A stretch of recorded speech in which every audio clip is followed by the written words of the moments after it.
John Locke इस अध्याय से संबंधित है जो भी अति लघुत्तरात्मक प्रश्न जो परीक्षा की दृष्टि से बहुत ही महत्वपूर्ण है, उन प्रश्नों पर आज की क्लास में हम चर्चा करेंगे। तो शुरू करते हैं। जॉन लॉक अध्याय से संबंधित हमारा पहला प्रश्न है, लॉक के अनुसार प्राकृतिक अधिकारों का उल्लेख कीजिए।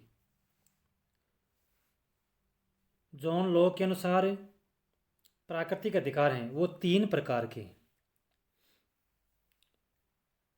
पहला है जीवन का अधिकार, स्वतंत्रता का अधिकार और तीसरा है संपत्ति का अधिकार। जैसा कि विद्यार्थियों हमने पिछली क्लास के अंतर्गत होब्स के बारे में पढ़ा था। तो होब्स है वो मानव स्वभाव को बहुत ही क्रूर और स्वार्थी स्वभाव का बताया था, लेकिन जो जॉन लॉक ये जो विचारक है ये होब्स के विपरीत मानव स्वभाव मानव को बहुत एक अच्छा प्राणी मानता है।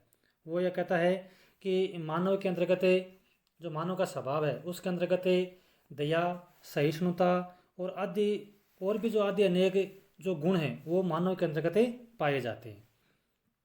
तो जॉन लॉक के अनुसार प्राकृतिक अवस्था थी वो बहुत ही अच्छी थी और प्राकृतिक अवस्था के अंतर्गत मनुष्य को ये 3 प्रकार के अधिकार प्राप्त थे।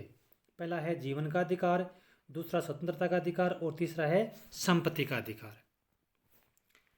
दूसरा प्रश्न है, क्या लॉक उदारवादी थे? कोई 2 तर्क दीजिए।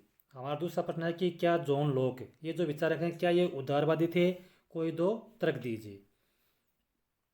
तो जॉन लॉक ये उदारवादी थे। हम कह सकते हैं कि जॉन लॉक है ये उदारवादी थे। क्यों? क्योंकि जॉन लॉक है ये मानव को एक बहुत ही अच्छा प्राणी मानता था। ये कहता है कि मानव का जो स्वभाव है वो एक बहुत ही अच्छा और विवेकशील प्राणी की तरह है।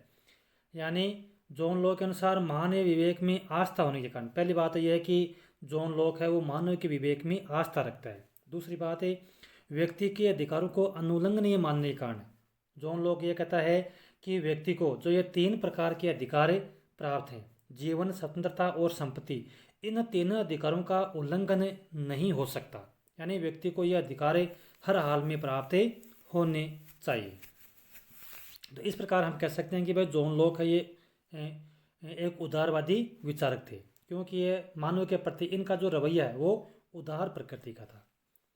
तो ये 2 तर्क हम दे सकते हैं कि मानव विवेक में आस्था होने के कारण, और दूसरी बात है कि व्यक्ति के अधिकारों को अनुल्लंघनीय मानने के कारण। अगला प्रश्न है, लॉक के अनुसार सामाजिक अनुबंध का कारण क्या है? जॉन लॉक के अनुसार सामाजिक अनुबंध का कारण क्या है? जॉन लॉक के अनुसार ये जो सामाजिक अनुबंध का मतलब कि जो सामाजिक समझौता है ना, होब्स ने भी, हमने पिछले अध्याय में पढ़ा था कि होब्स ने भी सामाजिक समझौता किया था। और समझौता क्यों किया था? क्योंकि मनुष्य ना वो विवश हो चुका था, क्योंकि समाज के अंतर्गत कोई नियम नहीं थे। जो उद्दंड प्रवृत्ति के लोग हैं उनको काबू में करने के लिए ऐसी कोई शक्ति नहीं था, जिसके कारण मनुष्य विवश हुआ था, ये होब्स ने कहा था। लेकिन जॉन लॉक है वो भी सामाजिक अनुबंध की बात करता है। लॉक भी कहता है कि मनुष्य ने प्राकृतिक अवस्था के अंतर्गत सामाजिक अनुबंध किया था। तो उसका क्या कारण था? यानी मनुष्य ने सामाजिक अनुबंध या सामाजिक समझौता क्यों किया था? तो पहली बात तो यह है, उसके जॉन लॉक ने 3 कारण बताए। पहली बात है कि प्राकृतिक नियम है वो स्पष्ट नहीं थे। दूसरी बात है निर्णय देने वाले न्यायाधीशों का अभाव था। पहली बात है कि समाज के अंदर के जो प्राकृतिक नियम थे उनकी कोई स्पष्ट व्याख्या नहीं थी। दूसरी बात है निर्णय देने वाले कोई न्यायाधीश नहीं थे, न्यायाधीशों का अभाव था। और तीसरी बात ही प्राकृतिक नियमों अथवा इन पर आधारित नियमों को लागू करने वाली कोई शक्ति या संस्था भी नहीं थी। कहने मतलब यदि प्राकृतिक नियम बन गए और उन नियमों को लागू करने वाली ऐसी कोई शक्ति भी नहीं थी, जिसके कारण से जॉन लॉक के अनुसार सामाजिक समझौते की आवश्यकता हुई। ये 3 कारण थे सामाजिक समझौते के। पहली बात प्राकृतिक नियम स्पष्ट नहीं थे, दूसरी बात निर्णय देने वाले न्यायाधीशों का अभाव था, और तीसरा कारण यह था कि प्राकृतिक नियमों अथवा इन पर आधारित नियमों को लागू करने वाली कोई शक्ति या संस्था का अभाव था। इन 3 कारणों से सामाजिक समझौता किया गया था।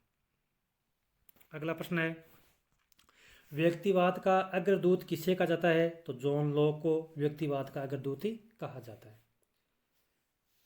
लॉक के अनुसार मानव स्वभाव के प्रमुख लक्षणों का उल्लेख कीजिए। जॉन लॉक के अनुसार मानव स्वभाव के प्रमुख लक्षण कौन कौन से हैं? तो पहली बात तो लॉक ने मनुष्य को एक बुद्धिमान और विवेकशील प्राणी मानता है। यानी जहाँ होब्स है वो मनुष्य को एक स्वार्थी, झगड़ालू और सर्वत्र अपनी इच्छा की पूर्ति करने वाला एक प्राणी बताया है। तो जॉन लॉक ने होब्स के विपरीत ठीक मनुष्य को एक बुद्धिमानी और एक विवेकशील प्राणी माना है। जॉन लॉक कहता है कि मनुष्य बुद्धिमान और विवेकशील प्राणी तो है ही है, उसके अलावा सहिष्णुता, प्रेम और दयालुता आदि के गुण भी मनुष्य में विद्यमान होते हैं। तो ये मानव स्वभाव के प्रमुख लक्षण हैं जॉन लॉक के अनुसार। अगला प्रश्न है, लॉक द्वारा वर्णित प्राकृतिक अवस्था की असुविधाएं क्या है? यानी जॉन लॉक के द्वारा जो प्राकृतिक अवस्था का चित्रण किया गया है, वर्णन किया गया है, उसकी प्रमुख असुविधाएं क्या है? प्राकृतिक कानून की अपर्याप्तता, दूसरी है कोई व्यक्ति अपने मामले में न्यायाधीश नहीं हो सकता, और तीसरी बात है कि न्याय है वो सफलतापूर्वक लागू नहीं हो सकता। ये तीन बात है कि ऐसे कोई प्राकृतिक कानून थे वो अपर्याप्त थे, पर्याप्त नहीं थे, और दूसरी बात कि कोई व्यक्ति वो अपने मामले में न्यायाधीश नहीं हो सकता। कहने वाला है कि कोई जजमेंट करने वाला कोई न्यायाधीश होना चाहिए। हर व्यक्ति को इतना नॉलेज नहीं हो सकता कि वो कानून के बारे में सही व्याख्या कर सके, और तीसरा न्याय वो सफलतापूर्वक लागू नहीं हो सकता। ये तीन प्रकार की असुविधाएं थी उस जॉन लॉक के द्वारा जो प्राकृतिक व्यवस्था का चित्रण किया गया था उसमें। उदारवाद की आत्मा किसे कहा जाता है? तो जॉन लॉक को उदारवाद की आत्मा कहा जाता है। परीक्षा में प्रश्न पूछा जा सकता है कि उदारवाद की आत्मा किसे कहा जाता है? तो जॉन लॉक को उदारवाद की आत्मा कहा जाता है। अगला प्रश्न है, लॉक ने सामाजिक समझौते का प्रमुख कारण क्या प्रस्तुत किया है? तो लॉक ने कानून निर्माण और उनको लागू करने और न्याय करने की संस्थाओं के विकास के लिए समझौते को आवश्यक बताया। ये अपन चर्चा ऊपर भी कर चुके हैं कि जॉन लॉक ने जो सामाजिक समझौता किया है समाज के लोगों ने, तो उसका प्रमुख कारण क्या है? तो एक तो कानून निर्माण करने, उन कानूनों को लागू करने और सही तरह से समाज के अंतर्गत न्याय करने की संस्थाओं के विकास के लिए समझौते को आवश्यक बताया है। अगला प्रश्न है, लॉक के सामाजिक समझौते का स्वरूप कैसा है? कहने का मतलब है कि जॉन लॉक के अनुसार जो सामाजिक समझौता किया गया है उसका स्वरूप कैसा है, वो कैसा है सामाजिक समझौता? तो जॉन लॉक के अनुसार लॉक ने दो समझौते का उल्लेख किया है। पहला समझौता किसके साथ हुआ था? एक तो हुआ था, यानी पहला समझौता हुआ था व्यक्तियों और समाज के साथ, यानी व्यक्ति और जो समाज के लोग हैं उनके साथ समझौता हुआ, और दूसरा हुआ समाज व सरकार के बीच।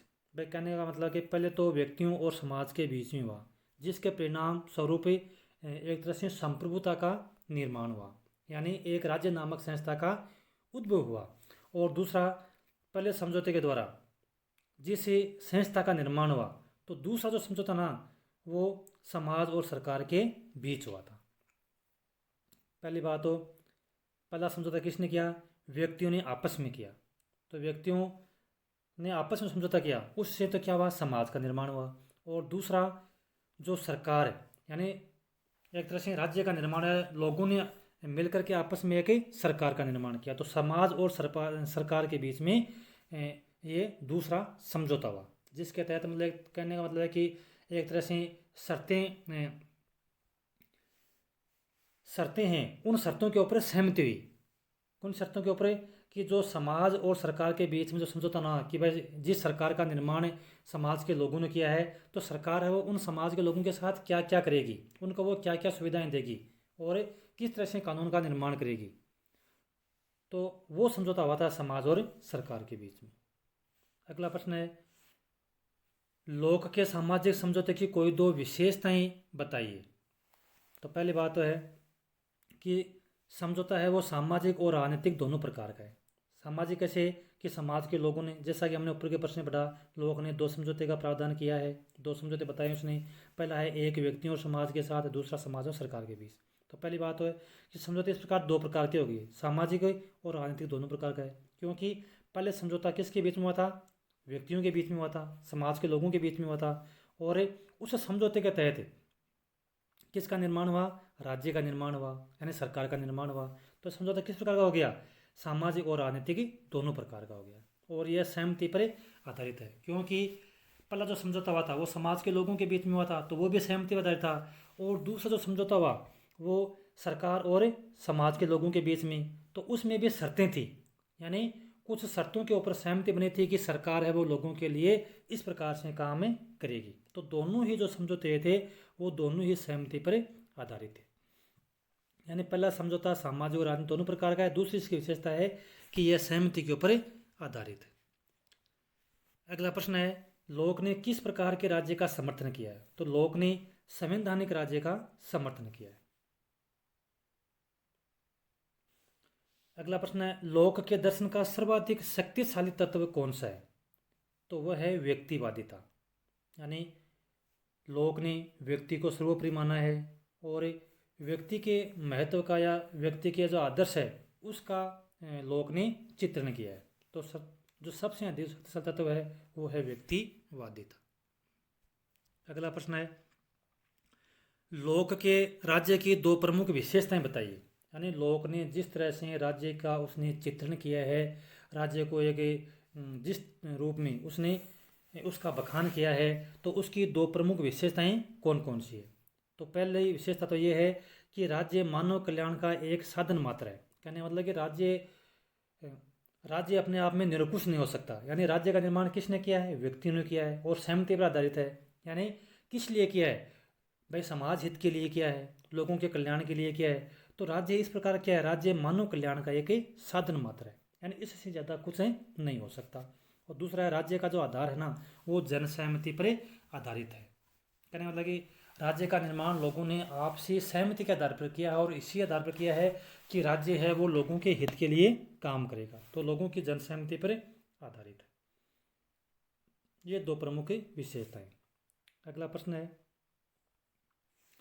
प्राकृतिक अधिकारों की प्रमुख विशेषताएं बताइए। यानी जॉन लॉक ने जिस प्रकार से प्राकृतिक अधिकारों का उन्होंने बताया है, प्राकृतिक अधिकारों जिस तरह से उन्होंने विवेचना की है, उन प्राकृतिक अधिकारों की प्रमुख विशेषताएं क्या है? तो पहली बात है कि प्राकृतिक अधिकारों की सृष्टि समान या कॉमनवेल्थ की रक्षा करने के लिए हुई है। यानी प्राकृतिक अधिकार वो समाज के अंदर के सभी लोगों को समान रूप से प्राप्त है। दूसरी बात है, जो समाज है उसकी रक्षा करने के लिए, यानी संपूर्ण जो समाज है उसकी रक्षा करने के लिए प्राकृतिक अधिकारों की खोज हुई है। तो ये है जॉन लॉक। इस अध्याय से संबंधित जो भी महत्वपूर्ण प्रश्न थे, जो परीक्षा की दृष्टि से इम्पोर्टेंट है, उन सारे प्रश्नों को मैंने इसमें समावेश किया है और अच्छी तरह से आपको समझाने का प्रयास किया है। मैं आशा करता हूँ कि ये जो टॉपिक है ये आपको बहुत ही सरल भाषा में आसानी से समझ में आया होगा। इसी के साथ जय हिंद, जय भारत।